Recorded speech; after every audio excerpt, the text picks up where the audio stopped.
La prise en compte des droits culturels permet un vrai changement pour les personnes accompagnées parce que déjà on part d'elles-mêmes, on part des personnes avant de les emmener ici voir une exposition, ici participer à un atelier scientifique ou voir un spectacle. C'est une posture en fait professionnelle qui va s'attacher avant tout à valoriser les personnes pour ce qu'elles sont et les aider à révéler à elles-mêmes qu'elles sont porteuses de culture. Parce qu'on l'entend beaucoup, des personnes en situation de précarité, en situation de handicap. Voilà, ce n'est pas fait pour moi j'y connais rien, c'est pas pour moi, je vais pas comprendre. Et en fait, d'abord partir des personnes de ce qui leur plaît, de ce qu'elles sont, de ce qu'on leur a transmis, de ce qu'elles ont envie de partager.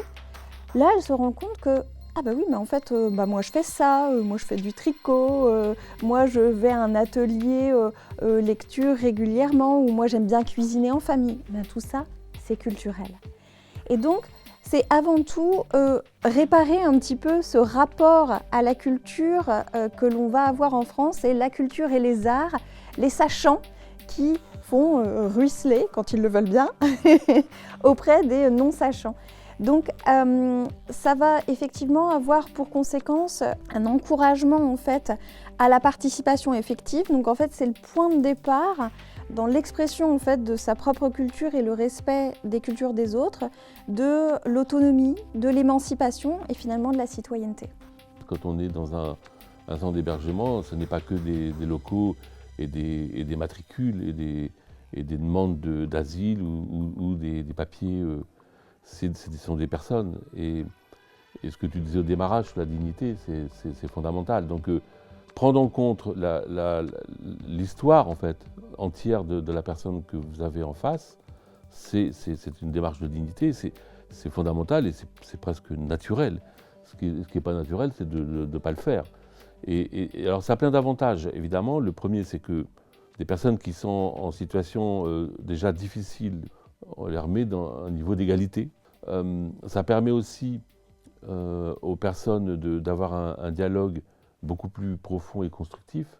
On peut aller plus loin parce qu'on accepte la culture de l'autre. En acceptant la culture de l'autre, on réfléchit déjà à la sienne, on la relativise.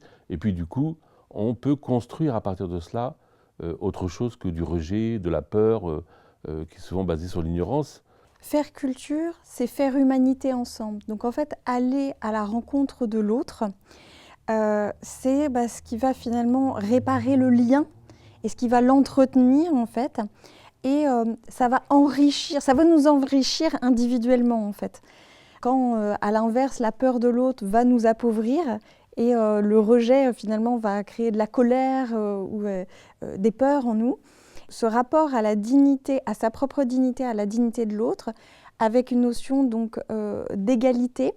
Et là aussi, par rapport au travail social, c'est-à-dire ça permet effectivement de peut-être rééquilibrer le rapport entre l'accompagnateur et l'accompagné.